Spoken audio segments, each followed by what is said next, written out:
가족 예배를 드려보신 여러분들은 잘 아시겠지만 제가 우리 교육부 애들이랑 늘 하는 게 하나 있습니다. 혹시 어떤 건지 아시나요? 제가 God is good이라고 얘기하면 우리 all the time하고 제가 all the time 하면 God is good 하는 거거든요. 우리 같이 한번 해볼까요? God is good all the time. That's good. 네. 어떻게 보면 그 애들 하는 걸 왜 우리가 해요? 라고 생각하실지도 모르겠습니다. 그렇지만 God is good all the time.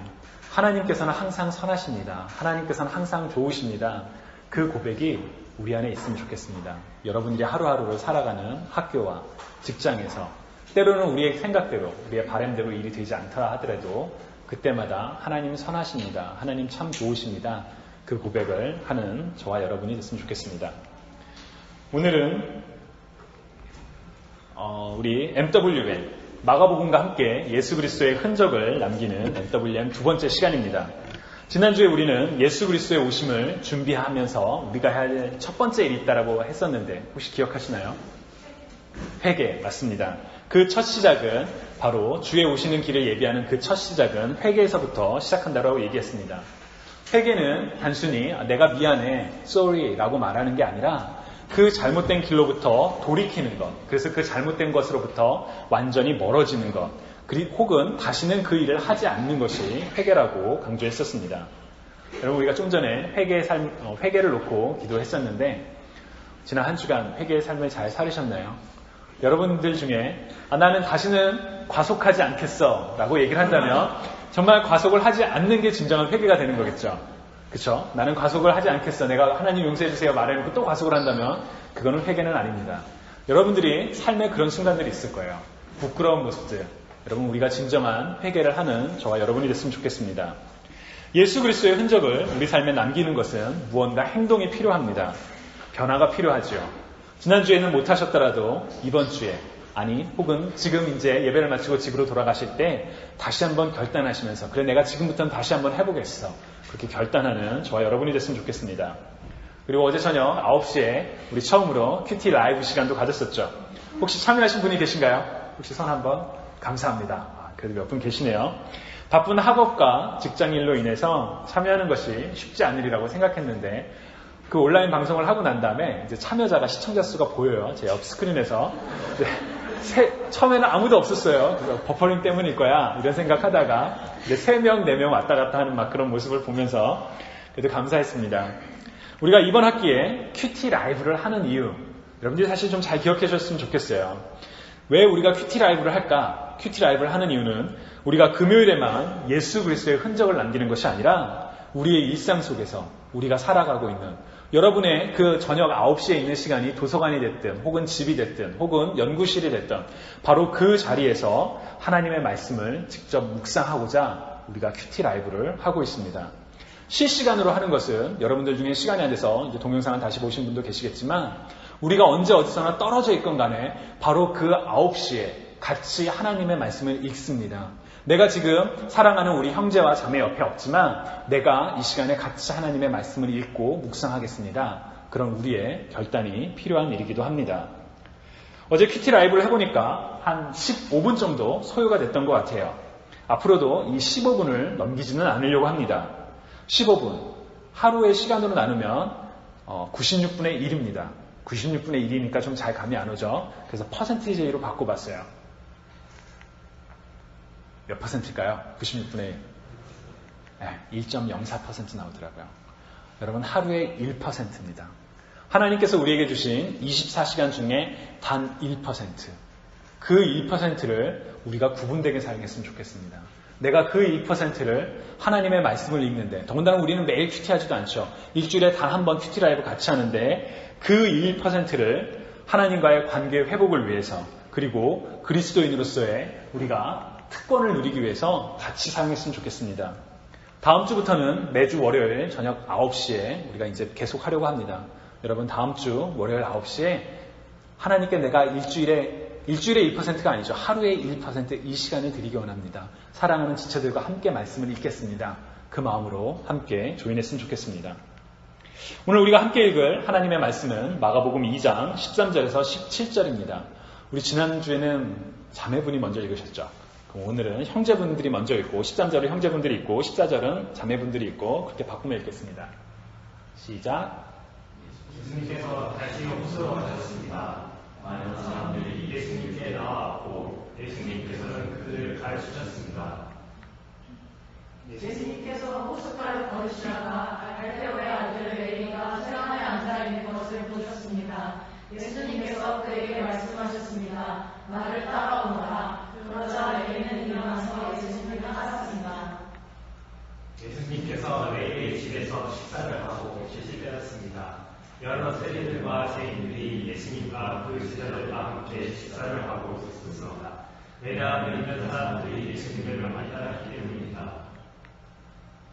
바리새인과 율법학자들이 예수님께서 세리들과 세인들과 함께 식사하시는 것을 보고 제자들에게 물었습니다. 어째서 너희 선생님은 세리와 죄인들과 먹고 자시냐냐? 예수님께서 이 말을 들으시고 그들에게 말씀하셨습니다.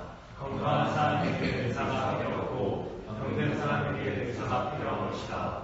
나는 의로운 사람을 부르러 온 것이 아니고 죄인들을 부르러 왔다. 아멘. 여러분 혹시 재미나게 보신 드라마가 한 편 저 안에 있나요? 인생 드라마. 도깨비도 있고요. 그리고 나인도 있고 저는 별에서 온 것도 재밌게 봤는데 여러분 우리가 드라마 좋아하시나요? 나는 드라마 싫어한다. 그래요? 그렇군요. 드라마는 하나의 스토리입니다. 그래서 우리가 한 편이라도 놓치면 스토리가 연결이 되지 않죠. 그래서 우리는 본방사수를 하거나 혹은 드라마 정주행을 합니다. 왜냐하면 그 스토리를 쫓아가기 위해서 말이죠. MWM도 사실 마찬가지입니다.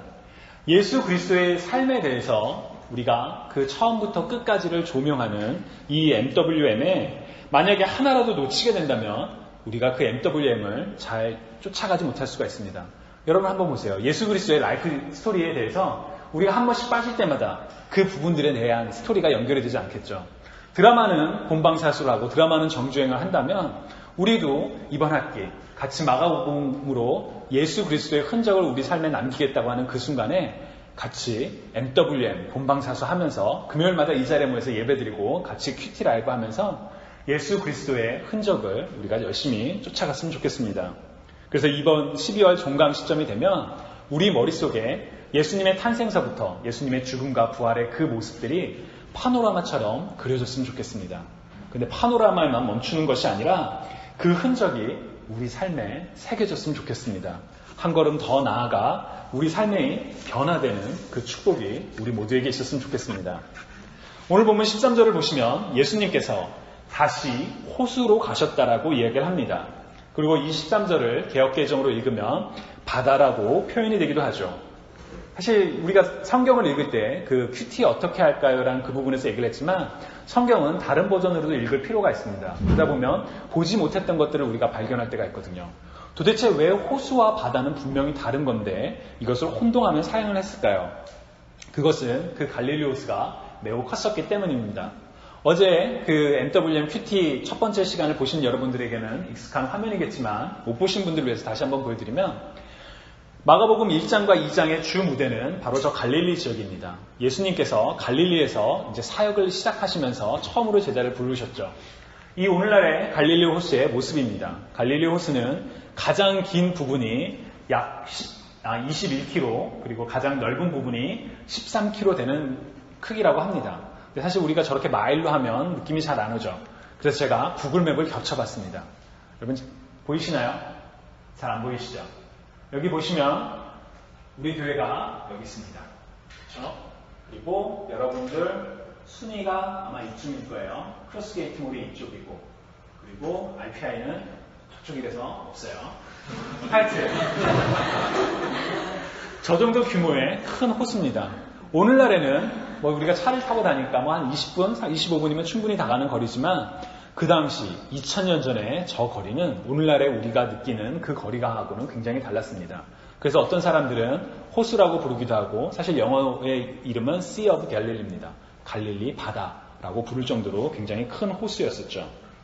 오늘 본문은 바로 그 호숫가로 예수님께서 다시 오셨다라고 이야기합니다. 왜 다시라고 이야기를 할까요? 그것은 어제 우리가 큐티 라이브에서 나눴던 바로 그 사건 때문입니다. 어제 본문인 마가복음 1장 16절에서 20절을 보면 예수님께서 세례 요한을 통해 세례를 받으시고 그리고 광야에서 시험 받으시고 갈릴리로 오셔서 갈릴리 호숫가에서 이 제자들을 부르기 시작하십니다.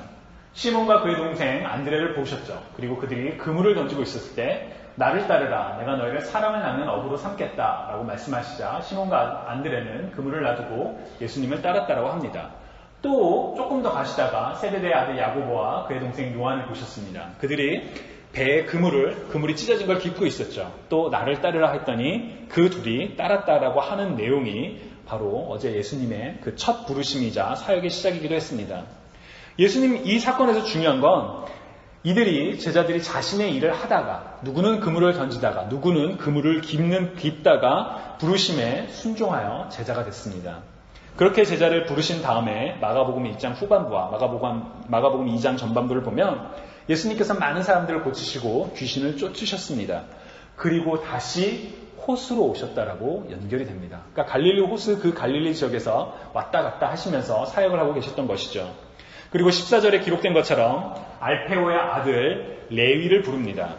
14절을 보시면 예수님께서 호숫가를 걸으시다가 알페오의 아들 레위가 세관에 앉아있는 것을 보셨습니다 라고 되어 있죠. 여기서 주목할 점은 알페오의 아들 레위의 직업이 세관이라는 것을 언급하고 있는 점입니다. 일전에 제자를 부르실 때도 그들이 어부였다라는 표현을 사용을 하고 있습니다. 그렇기 때문에 이번에도 제자를 부르실 때 저 사람의 직업은 세관입니다 라고 생각할 수도 있지만 여기에는 굉장히 큰 중요한 차이점이 하나 있습니다. 어부는 갈릴리 호수, 바다라고 불릴 정도로 그 큰 지역에서 많은 사람들이 갖고 있는 생업 중에 하나였습니다. 그렇지만 세관은 몇 명만, 소수만이 가지고 있었고 또한 이스라엘 민족이 굉장히 경멸하고 무시하는 그런 직업 중에 하나였습니다. 여기에는 특별한 사회적 배경이 있습니다. 여러분 혹시 세금 신고하시나요? 나는 세금 신고한다. 네, 그렇죠. 저는 세금 신고할 때마다 큰 잘못을 저지르지는 않지만 굉장히 좀 두렵습니다. 혹시나 내가 잘못 기입해서 이 IRS로부터 뭘 제재를 받으면 어떡하나 그런 좀 걱정되는 게 있어요. 사실 세금을 내는 것은 자체는 우리는 당연하다고 생각합니다. 왜냐하면 국가가 운영되기 위해서는 세금이 필요하기 때문이죠. 그러나 예수님 당시에 세관원들에 대한 인식은 우리가 가지고 있는 세관원들에 대한 그 텍스 컬렉터들에 대한 인식하고는 굉장히 달랐습니다. 왜냐하면 먼저 당시 이스라엘은 로마의 지배를 받고 있었기 때문입니다. 여러분 우리는 한국 역사에서도 다른 그 제국주의에 의해서 일본 제국주의에 의해서 한국이 지배받았던 때가 있죠. 그때라고 생각하시면 됩니다. 세금을 걷어서 사용하는 주체가 우리나라 정부가 아니라 우리를 억압하는 그 정부였던 것이죠. 그래서 그 세금을 강제로 내야 하는 그런 어려움이 있었습니다. 며칠 전에 한국에서 그 부동산 종합대책을 발표하면서 막 종부세가 너무 올랐다고 막 언론이 설레발치는 그런 얘기들이 좀 있죠. 그것처럼 사람들은 세금을 내는 것도 평소에도 찜찜하다라고 생각하는 사람들이 있는데 이 당시 사회적 배경은 세금 자체가 굉장히 내기 싫은 나쁜 그런 인식이 있었습니다. 그런데 더 싫은 유대인들이 이 세관원을 싫어했던 이유 중에 하나는 세관원들의 수입이 바로 그 걷는 세금으로부터 나왔기 때문입니다. 예를 들어 내가 우리 법무 형제로부터 세금을 100불을 걷는다라고 하면 그중 100불 중에 80불은 로마 정부에 보내고 20불은 내가 갖는 우리 표준어로 삥땅 치는 그런 일들을 텍스 컬렉터들이 했습니다. 그러니까 세금을 내는 입장에서는 법무 형제 입장으로서는 내가 얄미운 거죠. 도대체 얼마를 삥땅 치는 거지? 사실은 90불 삥땅 치는 거 아니야? 이런 반감이 있었죠. 그러니까 유대인들은 이 세관원들에 대해서 굉장히 큰 거부감이 있었습니다. 만약 그렇다고 해서 내지 않으면 화면에 안 넘어가고 있었군요. 내지 않으면 저 뒤에 있는 그림처럼 로마 군인들이 와서 압제했기 때문에 내기 싫어도 억지로만 내야 하는 그런 강제성이 있었기 때문에 유대인들은 이 세관원들을 나쁜 사람, 상종 못할 그런 사람들로 생각했습니다. 그런데 오늘 본문은 예수님께서 바로 이 세위인 레위를, 그 죄인인 레위를 제자로 부르셨다라고 이야기를 합니다. 14절에 기록된 것처럼 나를 따라오너라 라고 예수님이 말씀하시죠. 그리고 성경은 레위가 나를 따라오너라, 따르라 라는 그 말씀에 벌떡 일어나서 쫓아갔다라고 이야기를 합니다. 사실 이 내용은 우리가 했던 어제 큐티 본문과 굉장히 유사합니다. 삶의 현장에서 갑작스럽게 하나님께서 부르십니다. 그물을 던지던 사람에게, 그물을 깃던 사람에게, 세금을 막 받고 있던 사람에게 나를 따라오너라 라고 하는 그 순간에 예수님은 사실 굉장히 불친절합니다. 내가 누군지 이야기하지 않습니다. 왜 나를 따라와야 되는지 이야기하지 않습니다. 그 삶의 현장을 내가 마무리하고 쫓아갈게요. 그런 의미도 없습니다. 그냥 나를 따라오너라. 바로 그 표현만 나옵니다. 그럼에도 순종하는 사람들이 제자가 됐습니다. 레위도 마찬가지였죠. 근데 마가복음의 저자인 마가는 이 레위를 부르신 사건이, 이 죄인 레위를 부르신 사건이 매우 특별하다는 것을 알고 있었습니다. 그래서 이 부르심 뒤에 바로 오늘 우리가 읽은 15절에서 17절의 내용을 덧붙여 설명합니다. 만약 이 15절에서 17절이 없다면 우리는 그냥 맞아, 어제도 마가복음 1장에서도 그냥 제자들을 부르셨어, 어부를 부르셨어, 레위도 마찬가지야 하고 넘어갈 수가 있는데 15절에서 17절을 붙임으로써 이 중요한 차이점을 분명하게 보여줍니다. 15절을 보시면 예수님께서 이제 레위의 집에서 가서 식사를 하고 있었습니다. 여러 세리와 죄인들이 예수님과 함께 식사를 했다라고 성경은 이야기하죠. 그때 16절에 기록된 것처럼 소위 율법을 잘 아는 바리새파, 율법 학자들이 와서 이야기를 합니다. 복음서에는 이 바리새인들이 종종 예수님과 대비되는 사람들로, 대립하는 사람들로 많이 표현이 됩니다. 왜 바리새인, 바리새파라고 부를까요? 그것은 바리새가 분리된 자를 뜻하는 히브리어 페루심에서 나왔습니다. 그러니까 바리새인이라는 뜻 자체가 나는 분리된 사람이야, 그런 의미가 있죠. 무엇으로부터 분리된 사람들일까요? 바로 율법에서 깨끗하지 않다라고 말한 그것들로부터 분리된 사람들입니다. 말을 바꿔 설명하면 율법대로 살아가는 사람들이 바로 바리새인들입니다. 율법대로 살아가기 위해서 이들은 율법에 대해서 굉장히 많은 공부를 했었겠죠. 그리고 그 율법을 지키려고 열심을 다했을 것입니다. 그러다 보니까 율법을 잘 지키려고 예를 들어 우리 예전에 그런 거 있었죠. 미안해요. 어떻게 교회에 샌들을 신고 올 수가 있지? 맨발로? 사실 대단한 문제가 아니에요. 그런데 마치 그게 하나의 율법처럼 이야기를 하고 율법 싣고 온 사람 보면 막 눈에서 레이저 쏘고 막 이런 역할을 했던 사람들이 바로 바리새파인 사람들이었습니다. 그래서 이들은 종종 예수님께 와서 도전적인 질문과 비난을 합니다. 오늘 본문도 바로 그런 순간 중에 하나죠. 이들이 와서 하는 질문은 어째서 너희 선생님은 세리와 죄인들과 먹고 마시느냐라고 이야기를 합니다. 그렇지만 사실 이것은 질문이 아니죠. 비난하기 위함입니다. 그러면 안 되는데 너 왜 그러고 있어? 너네 선생이, 너네들은 왜 죄인들과 같이 있어? 라고 이야기를 하죠. 그 이유는 이렇습니다. 예를 들어 내가 죄인입니다. 큰 죄를 저질렀어요. 근데 우리 선식 형제는 굉장히 착한 형제예요. 제가 와서 이렇게 만지면 선식 형제도 죄인이 됩니다. 왜냐하면 죄가 전염된다고 생각했기 때문에. 그래서 그 죄인들로부터 멀어지고 떨어지려고 했던 역할을 했던 사람들이, 그걸 주장했던 사람들이 바리새인들입니다. 심지어 죄인들과 함께 식사를 한다는 것 자체가 같이 죄에 오염된다는 것을 뜻했기 때문에 죄인들과는 가까이 해서는 안 된다, 죄인들과는 식사도 하면 안 된다라고 많이 강조를 했었죠. 그런데 예수님이 바로 그들과 함께 있었고 식사를 했기 때문에 이들이 눈이 뒤집혀서 어째서 너희 선생님들은, 그리고 너네 제자들은 저 죄인들과 같이, 세리들과 같이 식사를 하냐라고 이야기를 합니다. 그때 예수님께서 하신 답변이 바로 17절이죠. 건강한 사람에게는 의사가 필요 없고 병든 사람에게 의사가 필요하다. 나는 의로운 사람을 부르러 온 것이 아니고 죄인들을 부르러 왔다. 여러분, 예수님이 누구를 부르러 오셨다고요? 죄인들. 의로운 사람들이 아니라 죄인들을 부르러 오셨다라고 이야기를 합니다. 이 표현은 당시 사회적 배경에서 굉장히 충격적인 표현입니다. 근데 사실 엄밀히 말하면 오늘날도 그래요. 여러분 한번 여러분들의 교수님이나 혹은 직장 상사가 여러분에게 중요한 프로젝트를 맡길 테니 사람을 뽑으라고, 일할 동료를 뽑으라고 얘기를 말합니다. 그럼 여러분은 어떤 사람을 뽑겠습니까? 예를 들어 미연자매, 오늘 셀을 이끌어가기 위해서 마음에 드는 사람을 뽑으세요. 그러면 어떤 사람을 뽑겠어요? 그쵸, 여기서 얘기하면 안 되겠죠. 예를 들어 우리 간사님 프로젝트를 위해서 그 펠로우들을, 혹은 뭐라고 그러죠? 포닥들이라고 그러죠. 포닥들을 뽑으라면 어떤 포닥들을 뽑겠습니까?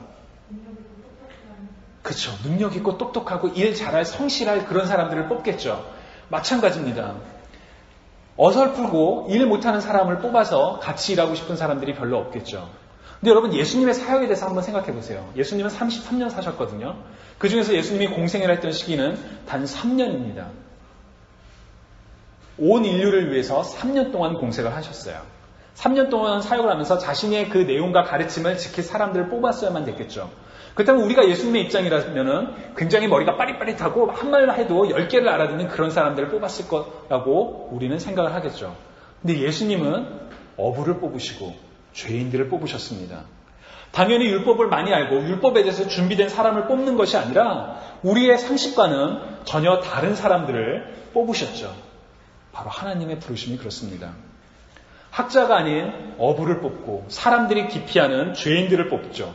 특히나 오늘 본문은 그 레위인 죄인을 뽑았다라고 이야기를 하죠. 사람들을 어울려고 하지 않는 바로 그 사람들을 뽑고 같이 식사했습니다. 왜냐하면 건강한 사람에게는 의사가 필요 없고 병든 자에게 바로 의사가 필요하다라고 알고 계셨기 때문입니다. 그래서 그들을 치유하셨고 그들의 삶을 변화시키셨고 그러하여금 놀라운 일들을 감당하게 하셨습니다. 여러분 우리가 예수 그리스도의 흔적을 따라 살아갈 때 우리 안에는 머뭇거림이 있을 수가 있습니다. 나는 말씀도 잘 알지 못하는데 우리가 리더 세울 때도 그러죠. 나는 아직 준비가 안 됐어요. 나는 아직 할 일들이 많아요. 이런 생각들이 우리 안에 많을 때가 있죠. 그렇지만 예수님께서는 준비된 자, 많이 알고 그런 사람들을 뽑는 게 아니라 세상의 관점으로 볼 때는 연약한 사람들을 뽑으십니다. 여러분 오늘 본문에서 예수님의 부름을 받았던 알페오의 아들 레위의 또 다른 이름이 있는데 혹시 뭔지 아시나요? 바로 마태입니다. 우리가 아는 신약 성경 마태복음을 쓴 그 마태복음의 저자가 바로 이 알페오의 아들 레위였습니다. 남들은 싫어하는 기피하는 저 어떻게 죄인과 사람들은 무시했지만 그 사람을 불러서 제자를 삼으셨고 그 알페오의 아들이 사복음서 중에 하나인 마태복음을 썼죠. 유대인들로부터 무시받고 멸시받았던 그 죄인이 예수님의 부르심을 통해 예수님을 만났고 예수님을 따르는 삶을 통해 바로 놀라운 일을 행할 수 있게 되었습니다. 주님이 사랑하시는 우리 올바니 한인장로교회 청년 여러분, 저와 여러분에게 이 놀라운 축복의 변화가, 이 변화의 축복이 있기를 소망합니다. 겉모습만으로 보면 우리는 보잘것없고 그냥 얼굴도 평범하고 혹은 남들이 볼 때 내세울 것 없는 그런 보통 사람일지도 모르겠습니다. 그러나 우리가 누구인지, 우리의 겉모습이 누구인지 상관없이 하나님께서 우리를 부르신다면, 하나님께서 우리를 하나님의 자녀로 부르신다면 우리는 더 이상 보잘것없고 나약할 것 같은 눈에 보이지 않는, 띄지 않는 평범한 그런 사람들이 아니게 됩니다. 지금은 내 삶이, 내가 하고 있는 일들이 별 볼 일 없어 보일지 모르겠지만 우리가 하나님의 그 부르심에 따를 때, 하나님의 뜻에 순종하며 걸어갈 때 우리는 놀라운 일을 행하는 하나님의 사람이 될 수 있음을 꼭 기억하시기 바랍니다. 근데 여기에는 한 가지 큰 도전이 있습니다. 그것은 나를 따르라 라는 그 하나님의 음성에 어떻게 반응할지에 대한 도전입니다. 어제 큐티 라이브의 본문이나 그리고 오늘 본문의 공통적인 특징이 있습니다. 하나님께서 사람을 부르실 때는 우리가 다 준비돼서 하나님 저 이제 쫓아갈 준비가 됐어요. 가방도 다 싸놨어요. 이럴 때 부르시지 않습니다. 물론 그럴 때 부르시는 경우도 분명히 있죠. 그렇지만 어제와 오늘 본문의 상황은 우리가 한참 우리의 일을 열심히 할 때 그물을 던져놓고 있고 다음 일을 위해서 그물을 꿰고 있고 세금에 걷는 내 일을 하기 위해서 그 자리에 앉아있을 때 예수님께서 오셔서 바로 그 현장에서 부르셨습니다. 오늘날의 우리 표현으로 바꾼다면 여러분들이 공부하기 위해서 도서관에 앉아있을 때, 친구와 대화하기 위해서 스마트폰으로 문자를 보낼 때, 혹은 열심히 프로포절을 설명하기 위해서 누군가에게 발표를 하고 바로 있는 그 순간에 나를 따르라라고 예수님께서 부르신 겁니다. 그렇다면 만약에 여러분의 그 바쁜 삶의 현장에서 예수님께서 나를 따르라 라고 말씀하실 때 여러분은 무엇이라고 답하시겠습니까? 제자들은, 성경에 기록된 우리의 믿음의 선배들은 즉각 따랐다라고 되어 있습니다. 그물을 던져두고 깁고 있던 그물을 팽개쳐두고 걷고 있던 돈을 그 자리에 두고 일어나서 예수님을 따랐다라고 합니다. 부르심에 순종하기 위해서 말이죠. 오늘 여러분, 오늘 이 순간 혹은 내일 여러분의 가장 바쁜 삶의 순간에 하나님께서 너는 나를 따르라 라고 말한다면 여러분은 무엇이라고 답하시겠습니까? 이 질문을 갖고 여러분들이 이번 한 주 동안 또 생활했으면 좋겠습니다. 내가 이 바쁜 순간에 하나님께서 지금 나를 따르라고 부르신다면 난 무엇을 할까? 그리고 오늘 여러분들 셀 모임에 두 가지 함께 나눈 질문도 있습니다. 하나는 내가 기대하는 하나님의 부르심과 내가 바라지 않는 하나님의 부르심의 차이입니다. 예를 들어 이런 차이가 있을 수 있겠죠. 하나님께서 저를 국진아, 너는 빌 게이츠 같은 사람이 되어서 자선 사업을 해라. 내가 너에게 막대한 부를 주겠다. 라고 하면 아마 여러분들에게도 그런 부르심이 있다면 네, 좋습니다. 라고 하실 사람들이 많이 있을 것 같아요. 그러나 여러분들이 원하지 않는 부르심이 있죠. 예를 들어 우리 중에 열심히 이제 약학을 공부해서 이제 잠시 후면 약사가 될 수 있는데 갑자기 그거 다 그만두고 전혀 약사와 상관없는 일을 하라고 하나님께서 부르신다면 여러분들은 뭐라고 답하시겠습니까? 우리는 누구나 하나님의 부르심을 기대하는데 우리가 원하는 부르심이 있고 원하지 않는 부르심이 있습니다. 여러분 셀 모임에서 내가 원하는 부르심과 내가 원하지 않는 부르심을 한번 적어보세요. 그리고 그 사이에 어떤 기준이 있는지 한번 여러분들이 생각해보는 시간이 됐으면 좋겠습니다. 그리고 함께 나눠봤으면 좋겠고요. 두 번째 질문은 하나님께서 나를 따르라고 말씀하실 때 내 안에 망설임이 있다면 그것이 무엇일까? 라고 여러분들 한번 생각해보고 나눠봤으면 좋겠습니다. 아마도 내가 기대하는 하나님의 부르심에 우리는 망설이는 사람이 없을 거예요. 약사로 일할 준비가 됐는데 큰 약국에 연봉 많이 주는 약국으로 가라라고 그러면 예, 알겠습니다. 누구나 그렇게 하겠죠. 그런데 내가 원하지 않는 그런 부르심에 우리가 망설일 때 그 망설이는 조건이 무엇인지 한번 여러분들 생각을 해보셨으면 좋겠어요. 그래서 과연 내 안에 어쩌면 그 망설임이 어쩌면 하나님보다 나에게는 더 소중한 것일 수도 있습니다. 그런 것들을 여러분들께서 함께 우리 세론들과 같이 나누는 그런 시간이 됐으면 좋겠습니다.